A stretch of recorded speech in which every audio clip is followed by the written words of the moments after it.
दोस्तों नमस्कार। Focus with Sarvagya YouTube channel पर आपका स्वागत है। दोस्तों आज 7 अप्रैल को विशाखापट्टनम में गैस लीक की एक बहुत ही बड़ा दुखद हादसा हुआ। उसके बारे में आज बात करेंगे।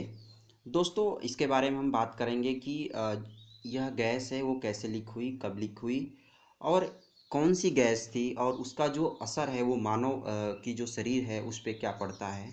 तो आइए इसके बारे में डिटेल में देखते हैं। दोस्तों जो 7 अप्रैल को जो कंपनी है आपका पीजी पॉलीमर, इसको रीओपन करने के लिए वहाँ पे जो वहाँ के जो वर्कर थे वहाँ पे गए।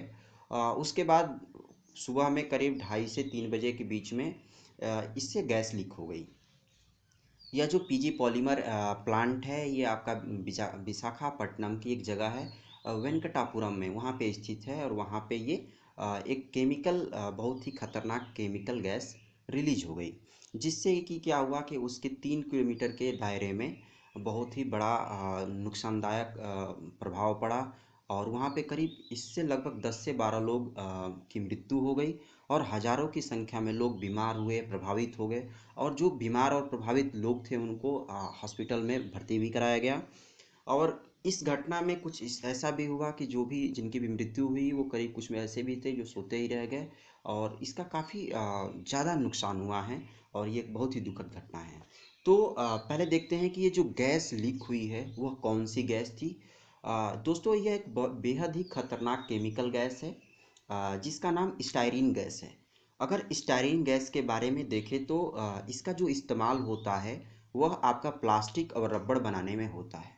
और इससे बनी हुई जो प्लास्टिक और रबड़ होती है उसका इस्तेमाल हम लोग जो खाने पीने की वस्तुओं के रखने का जो चीज़ें होती हैं, जो कंटेनर होते हैं, जो सिंथेटिक मार्बल होते हैं, फ्लोरीन होती है, जो डिस्पोजल टेबल वेयर और जो आपका जो मोल्डेड फर्नीचर होता है, इन सबको बनाने में यूज किया जाता है। दोस्तों ये एक बेहद बहुत ही रंगहीन या हल्का पीला ज्वलनशील टाइप का एक लिक्विड होता है।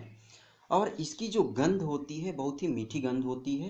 दोस्तों इस गैस को दो दूसरे नामों से भी जाना जाता है, जिसमें से पहला है स्टाइरॉल और दूसरा है बिनाइजॉल। ठीक है। और इस ये जो गैस है वो बेंजीन और एथिलीन के जरिए एक बड़े पैमाने पर इसका उत्पादन किया जाता है। दोस्तों अब मैं बात करूंगा आपसे कि इसका जो असर है मानव शरीर पे कैसा होता है, या ये कह लें कि ये जो है वो मानव शरीर पे किस तरह का प्रभाव डालता है। अगर स्टाइरीन की जो भाप है मतलब कि गैस फॉर्म में अगर हवा में मिल जाए और वह हवा सांस के माध्यम से नाक में हमारे चले जाए, इससे क्या होता है नाक और गले में जलन पैदा होने लगती है।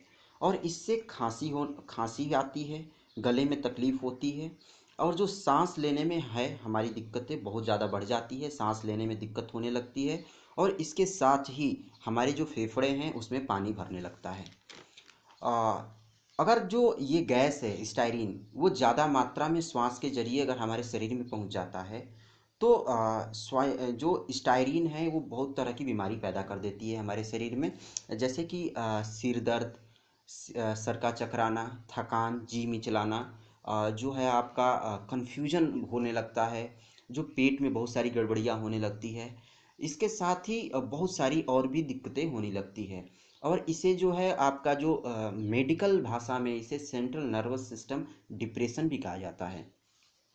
कुछ मामलों में जो स्टायरीन है उसके संपर्क में आने से दिल की धड़कनें असामान्य हो जाती है और कभी-कभी कोमा की भी स्थिति बन जाती है। इसके अलावा जो स्टायरीन है हमारे शरीर में त्वचा के माध्यम से भी दाखिल हो सकता है। अगर त्वचा के माध्यम से शरीर में उसकी मात्रा अगर ज़्यादा दाखिल हो गई तो श्वास लेने में दिक्कत होने लगती है। और साथ ही अगर स्टायरीन हमारे पेट में अगर पहुंच जाता है तो भी सेंट्रल नर्वस सिस्टम डिप्रेशन वाली स्थिति बन जाती है।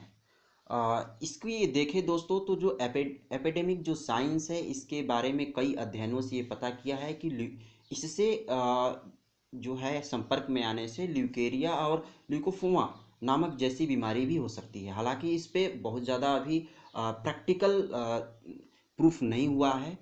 ठीक है दोस्तों। तो दोस्तों ये देखना है कि ये एक बहुत ही बड़ी घटना है और इस पे इसको लेकर के पूरा देश दुखी है और पूरा देश उन परिवारों के साथ है। लेकिन साथ ही दोस्तों यहाँ पे एक बड़ा सवाल ये है कि आखिर इस घटना के पीछे कौन जिम्मेदार है? दोस्तों, ये जो घटना हुई उसके पीछे कौन कौन लोग जिम्मेदार हैं, या किसकी लापरवाही की वजह से ये घटना हुई, या इस घटना जो हो गई है उसका जो न्याय है, न्याय संगत व्यवहार है, जो पीड़ित हैं, क्या उनके साथ न्याय संगत व्यवहार किया जाएगा, क्या उनको इंसाफ मिलेगी, या एक तरह की इससे पहले भी एक ऐसी घटना हुई है। अगर इतिहास देखें अपनी, मतलब कि आज से कुछ साल पहले एक गैस त्रासदी नामक घटना हुई थी, तो उनके साथ क्या हुआ, उनके पीड़ितों के साथ क्या न्याय हुआ नहीं हुआ, इसके बारे में आप अच्छी तरह से जानते हैं। तो क्या ये भी घटना भी वैसी ही घटना की तरह वैसे ही फाइलों में दब कर रह जाएगी? तो आपका दोस्तों इस बारे में क्या विचार है?